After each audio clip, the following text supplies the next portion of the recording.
Miraculous Nation, are we still breathing? No? Good, because neither am I. If you told me 6 years ago that Miraculous would get intense, I probably would have never believed you. Lady Noir looking so defeated, all of the heroes crushed, Shadowmoth actually bringing the heat and using his brain for once. Hello, the bunny Miraculous, and who is this? Hey everyone, welcome back to my channel. It's the one and only your girl, the cartoon hotspot, and I'm back again with an analysis video, barely breathing, but we're holding on to dear life. This time on the trailer for part 2 of the Last Attack of Shadowmoth. We've got quite a lot to talk about because the trailer revealed a lot but very little at the same time, so it keeps the suspense up. So if you want to hear my thoughts, then don't go anywhere without giving this video a thumbs up. And if you're new to my channel, be sure to subscribe and click that bell button for post notifications. Without further ado, let's begin.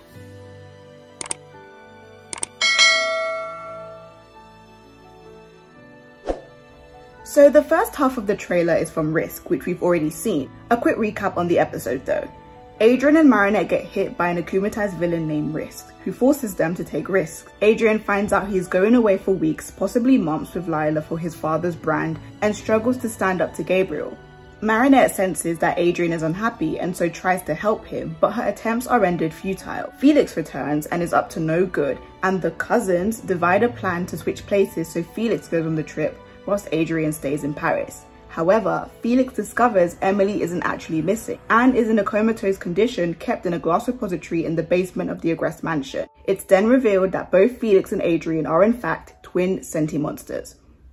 Hopefully this recap should help with my analysis on the trailer for part 2, because at the very end of part 1, Hawkmoth created a senti-monster called STRIKEBACK, and I'll talk about why that's important. So in the trailer, we see STRIKEBACK wreaking havoc in Paris, destroying buildings, causing fires. It's absolutely insane. Because of this, Ladybug recruits her team of superheroes, but some of them are missing. There's Ryuko, Vesperia, Purple Tigress, Minotaurus, Roosterbold, Carapace, Polymouse, and of course Rena Furtive, who is still in hiding. I'm just going to assume Ladybug doesn't really need Pagella, Pegasus, King Monkey, and Miss Hound, who is Sabrina. Now, remember when I said the trailer revealed a lot but very little at the same time? That way we have absolutely no idea what's going on. If you look closely, Purple Tigress, Ryuko, Polymouse, Vesperia, and Cat Noir use their powers, but nothing's working. And if you notice towards the end, there were multiple copies of STRIKEBACK, but how did we get that? Well, that's in the name, STRIKEBACK. That's what it's literally doing, striking back. Judging from the context of the trailer, STRIKEBACK has the ability to absorb the hero's powers and use it against them. That's why when Purple Tigress used her power of clout, STRIKEBACK deflected it and sent the Ferris wheel straight towards them. In my last video, I talked about why Risk and STRIKEBACK were significant and might be an eye-opener for Ladybug and Cat Noir. The problem is, the past 3 seasons, Ladybug and Cat Noir have just been playing on the defense position, meaning Hawkmoth always strikes first and the heroes react, but by doing that, they are allowing Hawkmoth to analyze their flaws and weaknesses and use that against them. And unfortunately, we're seeing the consequences of that. Next, when it's apparent that their methods simply aren't effective, Ladybug retreats and pulls out the Rabbit Miraculous whilst also using the Horse Miraculous. For a minute, I thought, Alex? Is Bunnix gonna make her debut? But then she didn't. Now, here's my theory. In the previous episode, Marinette said to Tiki that she'll teleport herself using the Horse Miraculous, but something must have disrupted that. But she ends up using it anyways, but for another cause. The only thing I'm confused about is the need for the Rabbit Miraculous. When Ladybug teleports, the trailer cuts to a new holder dressed in Adrian's clothes, and we know Felix was pretending to be Adrian, and it looks like he's wearing the Dog Miraculous? Lol, what happened to Sabrina? Did she really get replaced in under an episode? Now, my question is Ladybug aware that that's not Adrian? And if she is aware, is that somehow connected to this scene where she breaks down in tears? We just don't know. We have no clue what has happened for her to break down and for her to go to the extreme and use the Rabbit Miraculous, a powerful jewel that should only be used when everything else has failed. Then the trailer cuts to the heroes recuperating, but here they're all wearing sunglasses, and by now the whole scenery has changed. It's no longer bright outside, it's a dark, orangey and eerie scenery. Things are about to get real. All of the heroes look absolutely defeated. Even Rena Furtive has come out of hiding as she consoles Carapace. This is absolutely intense. Like, they really amped up the intensity level for this season. I think the writers had the intention of giving me a heart attack because this is ridiculous. And I'm here for it. Then we see the new Holder and Ladybug just staring as STRIKEBACK continues to destroy Paris. What's important to note is that when Hawkmoth created STRIKEBACK, the Amok, if I'm not mistaken, is in his cane. So I really do not know how the heroes will get out of this sticky situation. Also, I guess it's starting to make sense why Gabriel sent Natalie and Adrian away. And that explains why in Risk, when they got on the train, Natalie called Gabriel and said Adrian is safe. Who's gonna tell her that's not Adrian? Gabriel wanted Adrian and Natalie far from Paris so he could wreak havoc and they'd be protected.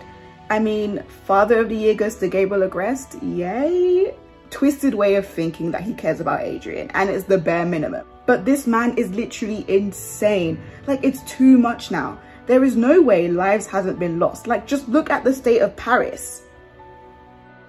Anyways, at the end of the trailer, we are given a rain scene in the presence of the moonlight. And you know what that means? Symbolism time. I'm assuming Cat Noir gives Ladybug words of encouragement despite the fact they've lost, and I say this on the basis of an interview from the Spanish voice actor for Adrian/Cat Noir, Jesus Bereda, who said, "The season 4 finale will be less heroic than the previous." So I'm guessing despite the fact the heroes lost this huge battle, as long as Ladybug and Cat Noir are still standing and breathing, it isn't over, and they'll always be there to protect Paris together. We see Ladybug blush and her tears are sort of wiped away by the wind. Could this mean reverse love square? Could this mean she finally realizes her feelings for Cat Noir, but it's too late to even say anything because they've lost such a huge battle and it's just completely wrong timing? Remember, rain symbolizes dark times approaching, sadness, despair, but can also symbolize change, vulnerability, and rebirth. Sadness because we don't know what Ladybug has seen, but it definitely can't be good. Vulnerability because she's literally blushing and crying at the same time. Rebirth because STRIKEBACK is probably a lesson for them that they can't keep waiting for the enemy to strike first. Change because Ladybug and Cat Noir are not out of the dark yet. We have no idea if Shadowmoth is gone for good, but all we know is that STRIKEBACK is just the beginning of how intense things can really get. There was also a spoiler that the heroes will become villains. Villains will become heroes in an interview with Linda Lee Rose. Winnie, a writer on the show, even said that we will laugh, scream and cry in this finale. Also, let's not forget that there will also be a major cliffhanger. We are not prepared. So that brings us to the end of this analysis video. I hope you guys enjoyed it. Season 4 has been an interesting ride. I will be doing an in-depth review on season 4 as a whole very soon, so keep an eye out for that. STRIKEBACK airs on March 12th in the English dub, but that might change if it gets leaked by God knows what streaming company. But now I want to put it to you guys. What are your thoughts and theories on this trailer? Let me know down in the comments below. As for today, that's it from me, and I'll see you again next time. Bye!